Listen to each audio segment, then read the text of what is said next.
welcome to the T2 Hubcast with me, Tracy Roberts. And we're joined again today by the guys from Project Y. Good morning to you. Morning, Tracy. Morning. And they delivered me a coffee, which is fabulous. Yes. How's your week been? Been good. We have a lot of new people coming in, getting started. So it's nice that these sorts of conversations that we're having are starting to fall on the right ears, and we're starting to attract people into getting started, and not just people looking for a gym anymore. It's like we're actually starting to have a bit more of an effect, which I think was the long-term goal.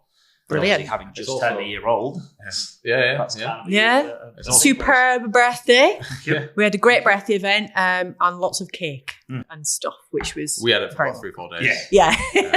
You were eating it for literally the week afterwards. But we should probably give Anna a plug at Nibble for all the good food, right? And the next door. Yes. Yep. And the bakery. Absolutely. Yeah. So good to hear. What about you, Joe? What have you found? To be fair, we just had a conversation before we came in about it, and it was about pretty much is that because we've had quite a few new people in, it's not always understanding, it's understanding, but forgetting how unfit some people can be. Not in terms of the level of fitness, just in terms of them being used to training and and we had a bit of that this week where a couple of people found it a little bit quite too much to begin with, and we just had to rein that back in. It wasn't so much our coaching, it's just understanding where they're at. So it's also made me think a few things about how we onboard people. Good point. We do a movement screen. We don't really do a fitness test. So because it sounds scary, doesn't it? It does, doesn't it? It does. So it might be something we look at doing within the movement screen, just to test to see how they move from something. Because it's daft as things of no one ever thinks about if someone's squatting and then they go into a plank and they're squatting again, the actual just moving from a sit position back onto the floor and back up, just getting used to blood moving around the body. And even your breath, isn't it? Getting your breath control and stuff. It can be. But but it's been a good week of learning. Good. There's always just a few things we can actually look back into what we do and improve, because we are a year old now as well. We feel a lot older than that. But has it put 10 years on you having a business for 1 year? This is all Emily. This is all. This is being recorded. Your wife is going to see this show. It just shows you that learning and relearning is really important within any kind of job that you have, really, isn't it? Because you can think you've nailed it, and then people challenge you, and you have to go back and relearn the way you do things or the way you thought it might work out. And you can apply that quite nicely into what we're going to talk about today. Good. Just because.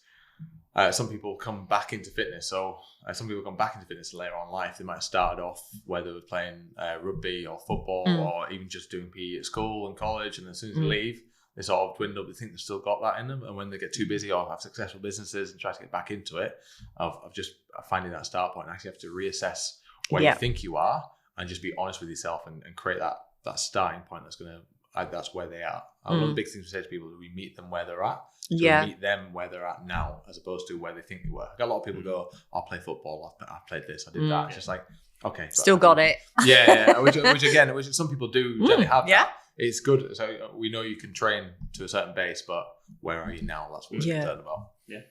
And do you think you get that conversation a lot? Or do you think people go the other way when they come in and they kind of play it down? Where do you think people generally are? Where are they when they come in? We've had it a couple of times, like I said, specifically over the last couple of weeks because of the volume we've had in. Yeah. People, and it might just be because it's the first time people have asked for help and they've come to a coach. Yeah. But we've said it a couple of times, it's like they're trying to prove something. And it's like, you don't. Stop trying to prove things. You don't have to prove anything. It's like, we're here to help, not to judge. Yes. I think people forget how long we've done this for, and how like as I say to people, I'm not in an arrogant way. It's like, I can tell when you're pushing. I can tell when you shouldn't be pushed anymore. I can tell. Oh no, I didn't know that about you. Probably should start working a bit harder.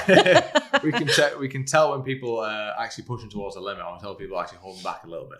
But then sometimes for us, with what we do, we've got to assess like any other reasons to that. But it's that whole, and it is a part of obviously what we do with it being in groups. Is you get people saying, I don't want to be like bottom of the class. Yeah, and it's like, of course. For what we do, trying to get that message across of yes, you're in a group, but no one cares. Yeah. Like, no one cares. Everyone's there for their own reasons. We tailor it to the individuals that are in the room. It's just that you don't have to suffer in silence or with just me and Joe watching you. Like, you have people around you can bounce off.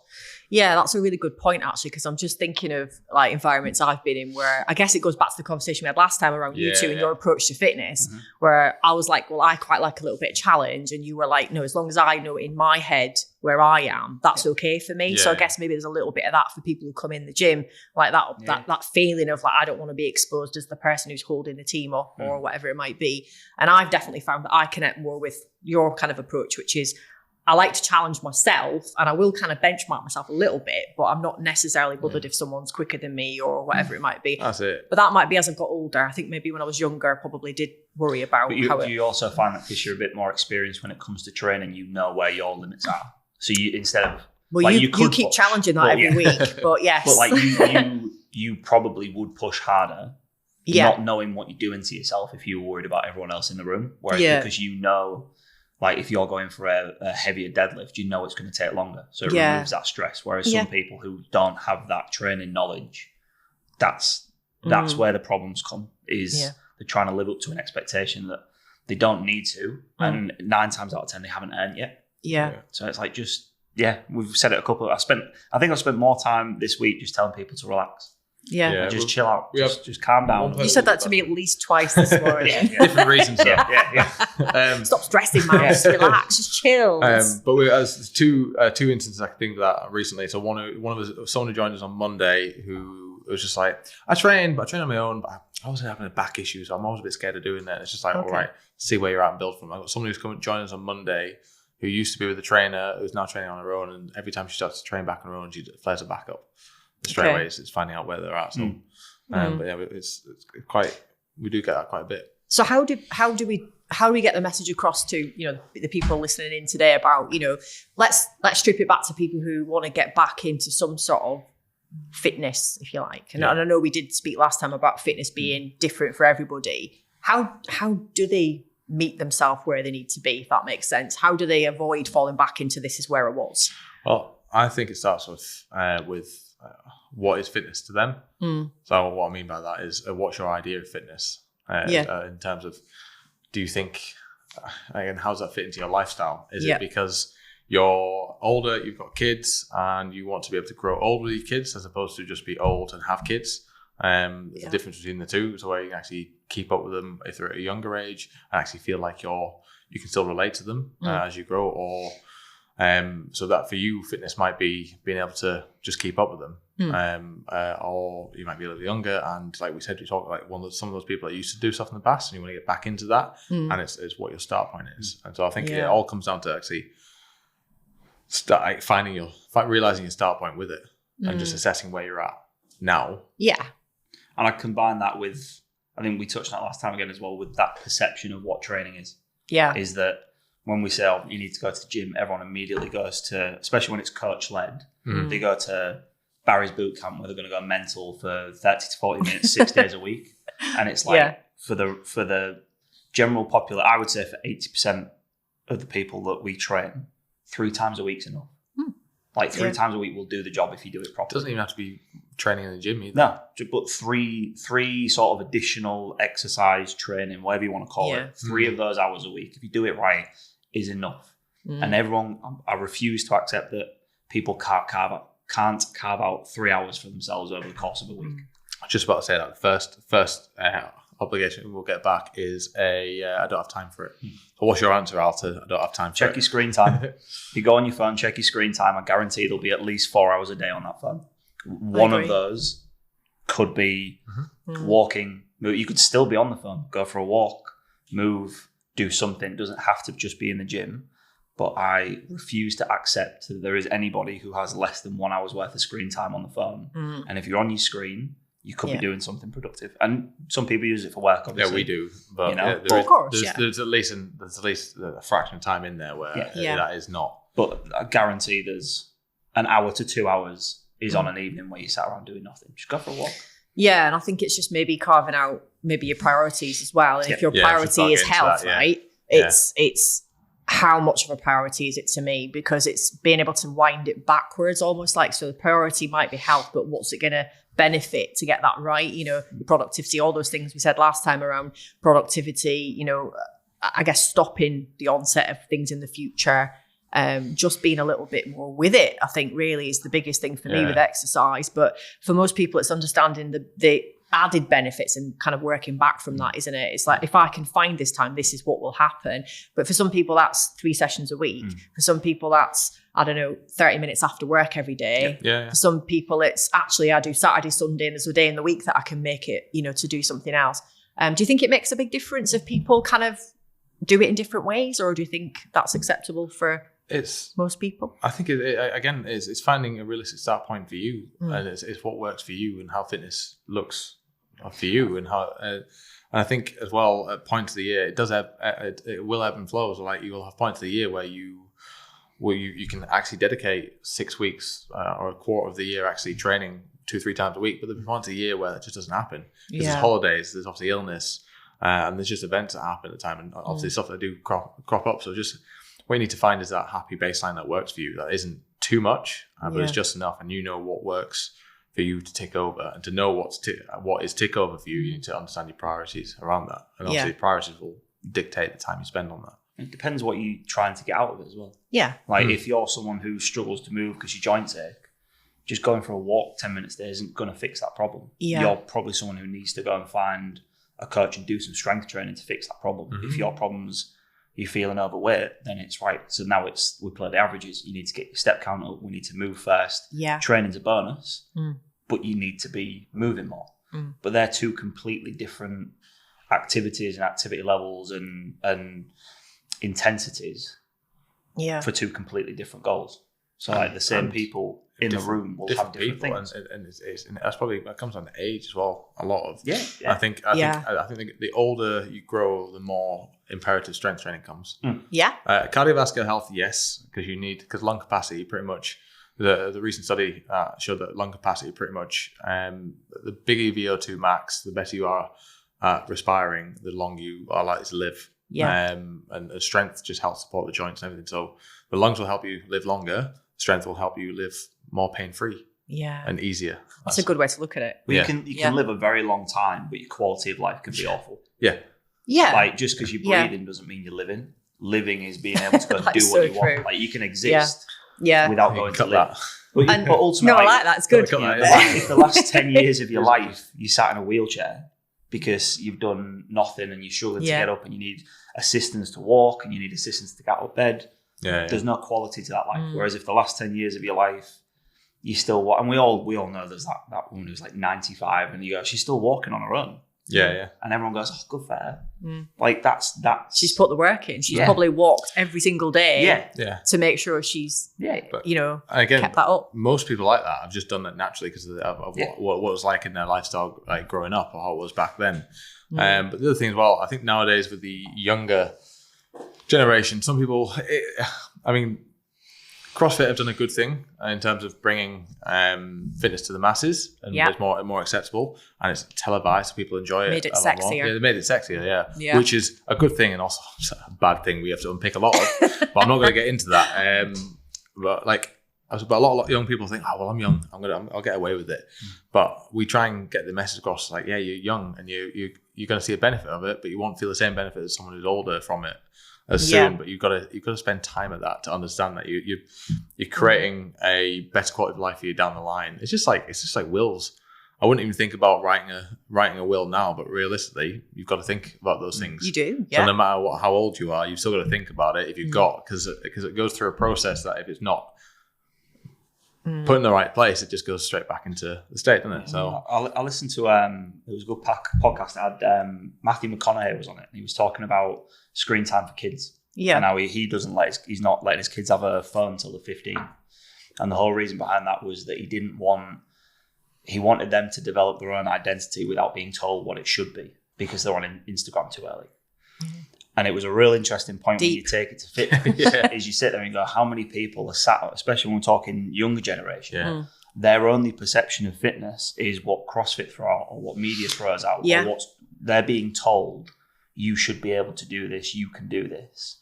Whereas if they actually were left to find it for themselves and try, go and try the different training methods and find the one that you enjoy and find the one that works, they get better results out of that.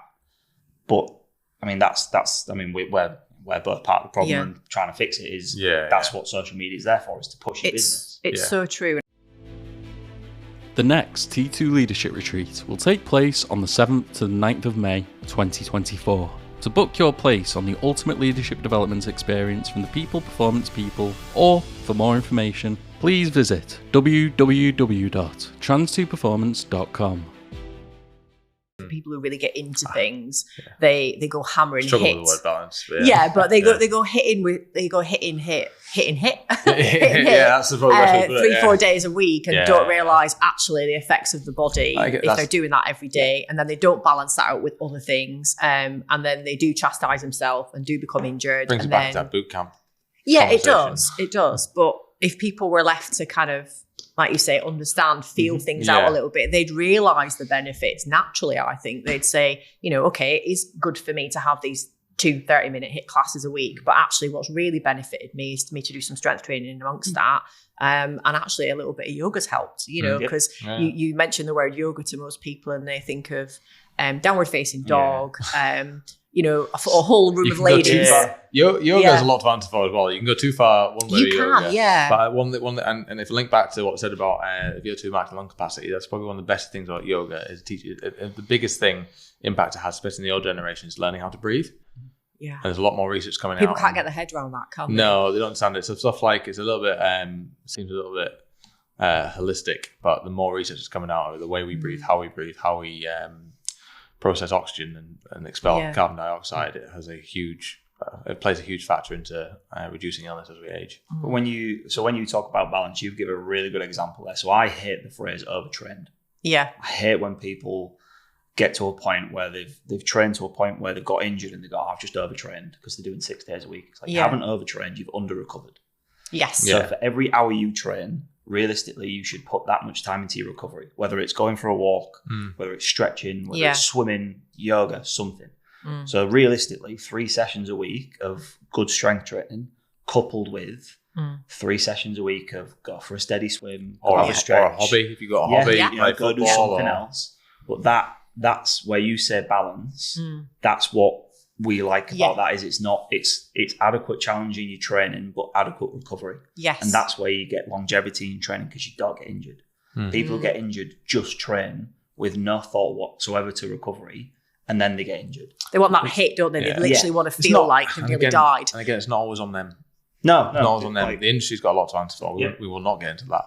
But it's not always on them. So it's finding the right guidance as well. Yeah. So I think if we actually loop it back to the first point we're trying to make there, it's just finding the right start point, isn't it? Yeah. Noticing where you're at in your life cycle, and noticing where you're at in that time of year, noticing what your priorities are, and finding the right start point for you right now. So what does health look like to you? And what your one of the things I ask people when they first inquire with us is what your biggest challenges right now, because I want to find out everything about what they're struggling with, how we can help them. Working backwards rather than hitting that. So later. I'd probably say, what are your biggest challenges right now? Write them down, be as deep as you can, and then from there you think, right, well, knowing off what I know, if you don't know anything, get help. But knowing off what I know, I've heard X, Y, and Z helps it, so I'm going to invest in a coach or I'll research into this and do this myself. And so finding the right start point, finding what your challenges are, and then start mapping the road out from there. Realistic one. Yes, absolutely. Because I think quite a lot of people, when they first think about moving, do go extreme as well. It goes both ways, and that you're sort of tiptoeing in a little bit because you're so, funnily enough, I was having a chat yesterday about people going to the doctor with an injury, being treated with a tablet. Don't. We won't go there, but we had a chat with the Flex Health guys yesterday about that, and how actually sometimes that puts people off going into fitness as well. You know, absolutely. But then you do have the other people on the other end of that they get an idea in their head and they think, right, I'm going to go in there and I'm going to absolutely smash it and see if I can achieve these things, and then they'll injure themselves and then end up probably slowing their process down. So it is about, like you say, finding something that's challenging enough, but not to a point where you potentially could put yourself off track, I guess. You want an adequate challenge. Yeah. Enough that you can challenge yourself with, recover from, and then every time you can still progress adequately and just at your level and build from there. It doesn't want to be at your level comfortable, it wants to be enough. Yeah. Just uncomfortable enough to make that progress. And if nothing's changing, reassess. When people drop out, it's usually one of three things. One is that realm of adequate challenge has gone wrong. So they've either overcooked it and then they can't maintain it and then they quit, or they underdo it, don't get the results out of it and quit. It's enjoyment, which is a big thing. Like if you don't enjoy something, Yeah, don't do it. Like there are so many variations of fitness. Like if you don't enjoy structured strength training, fine. I am biased. I believe everyone will enjoy what we do. I mean, yeah, obviously. That's why I understand again. No, but you're right, because some people, the rigidity is not for them. Yeah. Some people want to just go and do that F45 style. Move around. Fine. Some people just want to play sport. F45? There's not one ranked, so it's fine. That's fine, yeah.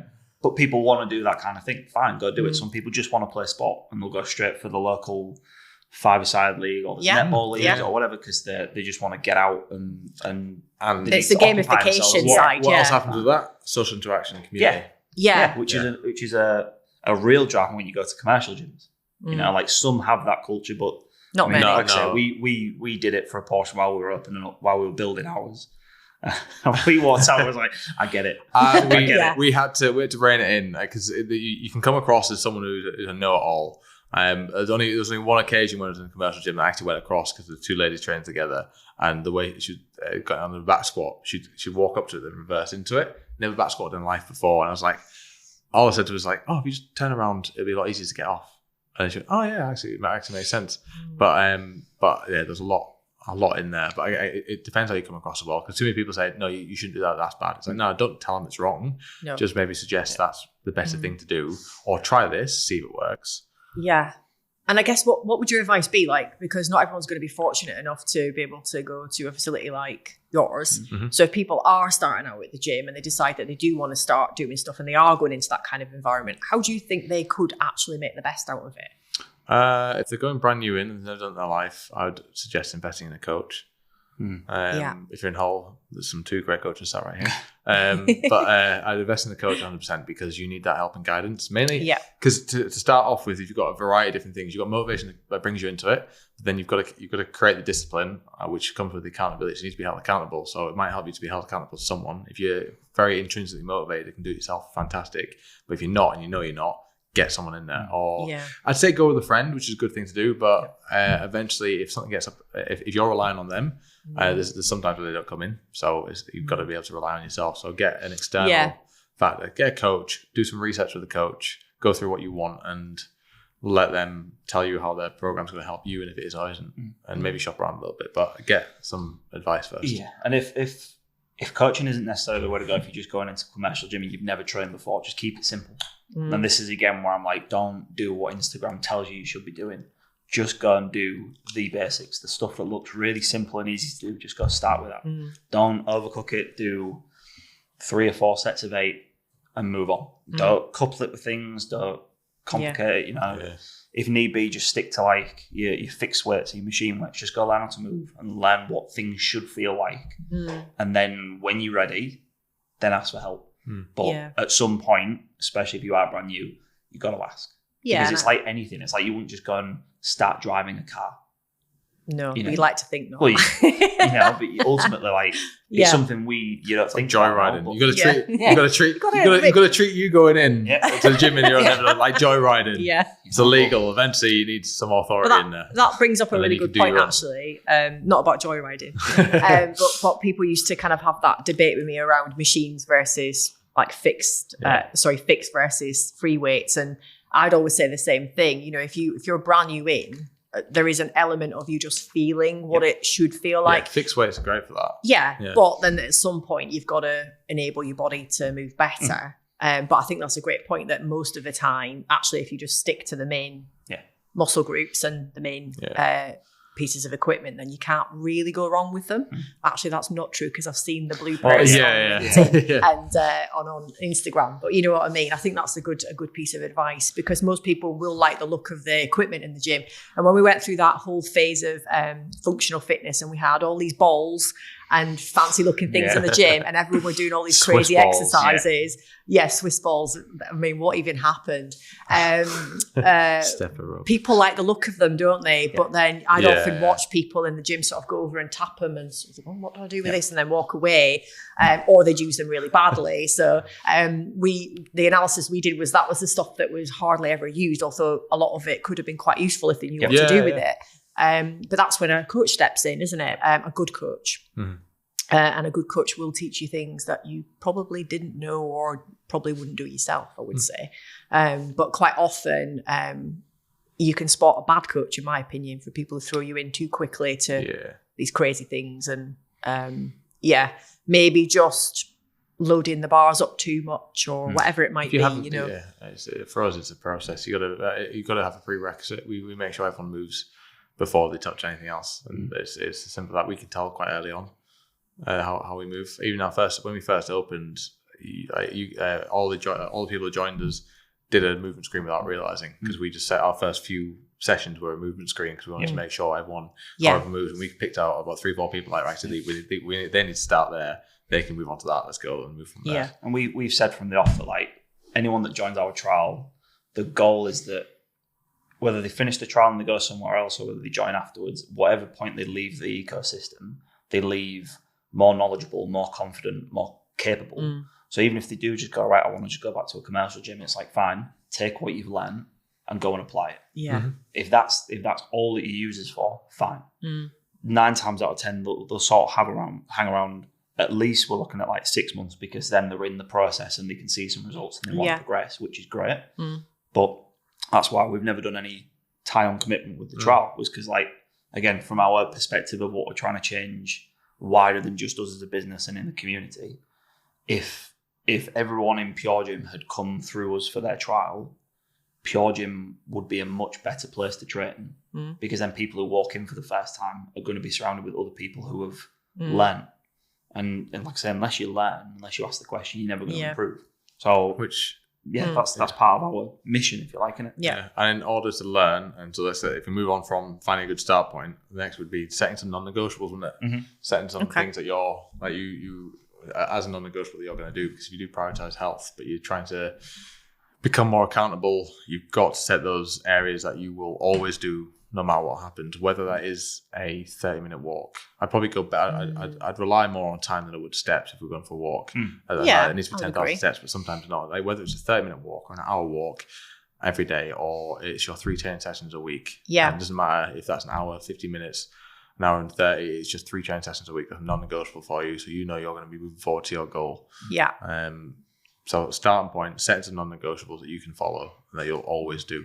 And again, we went through that last time, where it's that those non-negotiables, when we went through decisions, that some are emotional and some of those black and white. Yeah. Your non-negotiables have to be those.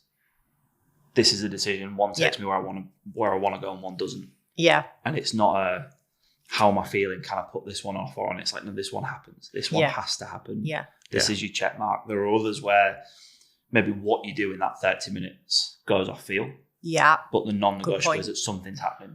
So it might be that we don't train today, we just go for a longer walk. That's a feel, that's a decision. Yeah. But something's happening is the But it's in your diary. Yeah. And you stick to it. Yeah. For me, it's development of conscious thought. Now, and that applies into nutrition as well. So again, people, if they're scared to do it, they try and make it an unconscious thought, just kind of as a habit, or if they're missing it, they'll find something. We are fantastic at reasoning. We're fantastic at finding a way not to do things naturally, because we want to find the easiest option. So being conscious of those times where you've maybe gone, I won't do that. And it's, why won't you do that? What's the issue? What's holding you from that? Why did you set them as non-negotiables? Why is that your goal? Project Y. And why is that your goal? And why does that matter to you? And being conscious of all of those things in that moment. But for some people, especially when you start off, it's difficult to understand, be conscious about everything, but being conscious of when you've done that and think about why has that happened. It's the same with food. If you eat, I eat great all day, and then on a night I get in and do this. It's like, well, when you go to grab that, are you conscious about it, or just do it? Or you think, well, I'm eating now, I'm just going to grab it. It's just being more conscious of how you're feeling at that moment in time and why you're doing that. So you sort of trigger. I think that's a good point, a really good point, because I don't think people necessarily think like that. It's like, what would someone who goes to the gym 3 times a week do in this instance? Yeah. You know, well, they'd probably do this. I should probably do that then. You know, we realistically, obviously, we want, again, we're a business. We want people in, and we want people in our ecosystem all the time and to be with us and grow. But ultimately, we want to create we want to create autonomy. And like, you came to us with a lot of autonomy already.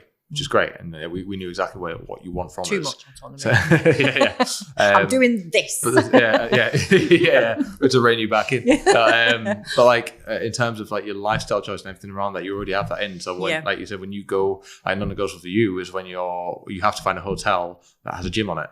Or near a gym so you can get to a gym when you're away. Yeah. And like things like you've already got that into. We don't have to sit there and ingrain that. But ultimately, we want to create people who are thinking consciously about, right, this is my goal, whether I'm in the gym or not. How does this help my goal? And it's not always obsessing about it. It's just creating those habits around it.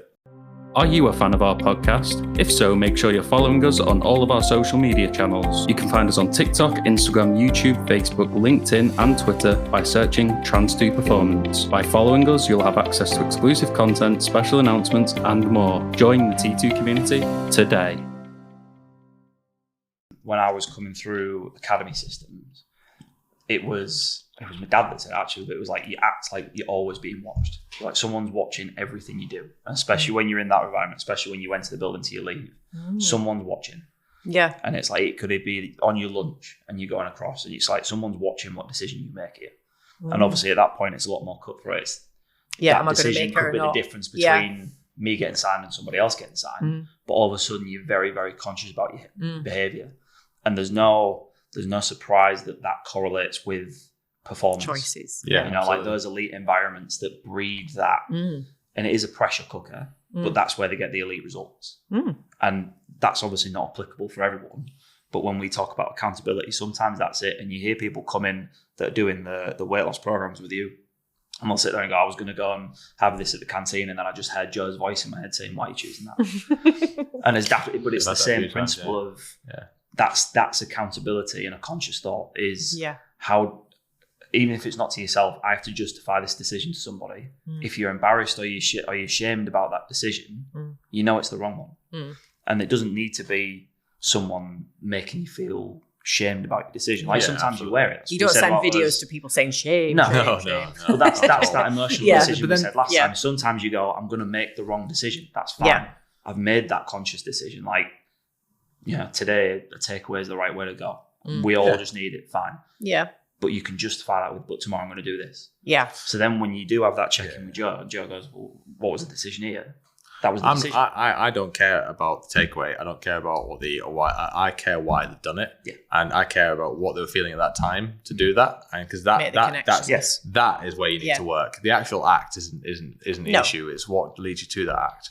Really good point. Is more the issue. And I think if people, and that's when I bring back to the conscious thought of it, is like if people can be more conscious about it, then it's going to help them understand themselves more. If you understand yourself more, it's going to be so much easier. Yeah. And the emotional elements of that are really important. We do a lot of work with people that we work with on reflective journaling, like thinking about their days, their weeks, the situations they've been in, and connecting decisions they made based on obviously how they felt at that time and what they can learn from that. And I think what we get from that is a lot of people can start to notice patterns, like just from their personality's perspective, common things that happen to them because of the way they see the world. And once they start to see it in some sort of pattern, they can connect with that and make better choices. So sometimes it takes to actually write it down or to speak it through with someone to then start to realize that is a case. And that also helps you prepare for it. Yeah. So if you know what triggers it, you know what triggers those decisions, and then you look at you, because most people,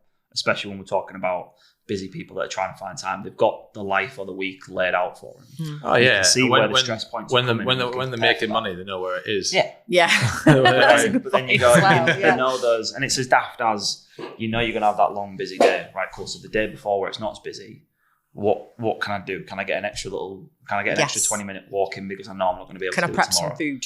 Can I get my food ready to go so it's one less decision to make? Do I get to bed a little bit earlier because I know I'm gonna struggle to get to sleep tomorrow night because I'm going to be stressed? Like that preparation helps. It helps keep you on track on those tough days, and it makes it easier to stick to. And just to add into that, it can be difficult being that person. Because we all know that person. Everyone will have someone in a social group that know, like, oh yeah, but they don't eat that, or they don't do that, or well yeah, or he'll come but he won't have dessert or something like that. But like. And part of them will think, "Oh, actually, I'm a little bit jealous of that because he's got some self-control. Or he's so disciplined. It's like, And I want some of that. So you've all got that. You just need to, that person, he or she clearly has some non-negotiables, has some goals, and is working towards it. It's important to them. Yeah. And so we all know that one person. So instead of going, oh, I just want that, think about what they do and or why they do it. Maybe ask them why they do it. What is their goal? And you probably learn a lot more from those types of people than you would. And then you can start thinking about how you can apply areas of that. The main thing we want to do with, again, on my social media, your social media, of us training stuff, I don't want people to be like us, but what we try and reflect is stuff we do daily. Yeah. It's just like I tell people to walk, not 10,000 steps a day, just where they're at and build from it. Yeah. So I often put stories of me just walking because, again, yes, I train a lot.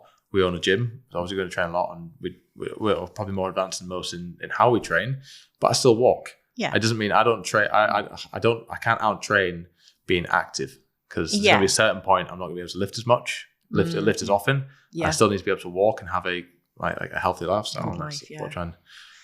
I think one of the points I was going to come to there actually was a good point leading into what Joe said there, which was around maybe people's opinions. Yeah. So, when you said there, you're watching someone else and you think, oh, that person will never have a dessert or they'll never do this. I've encountered that quite a lot, actually. Yeah. And I've seen that as a little bit of, sometimes a bit of a catastrophe, because the way you think, well, why I feel compelled to have to. Yeah. I can give you a really good example of this. Alcohol. Yeah. So for some people, they'll cut right back on that for health reasons. I don't really enjoy alcohol. Since the age of about 16, I stopped enjoying it. So from 16 to about 25, where everyone's like, it was a difficult conversation. Yeah. I don't speak to a lot of people because they only want to socialize in alcohol situations. And I think that's what I was getting at. Is I was just thinking personally for me, I have had people question my eating. I've had people question the amount I eat both ways. So if I'm in a period where I'm really conscious, and some of it's health, but some of it's stomach problems for me. So I have to be very careful.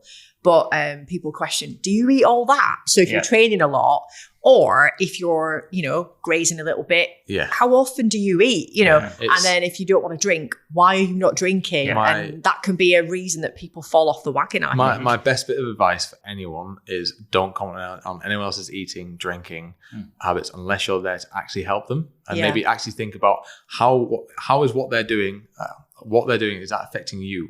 How are you feeling about what they're doing? Yeah. Are you jealous? Because you may be not thinking that you are. I think, they're disciplined. Is it because maybe you just had a bit of an off day and you want to make a comment about it? How do you want to make them feel about that? Or maybe think, I'm going to feel it. Because there's a lot of underlying things that some people, I know people close to me who, if you make that comment, will honestly, the underlying issues, mental health wise, it will put them back a step.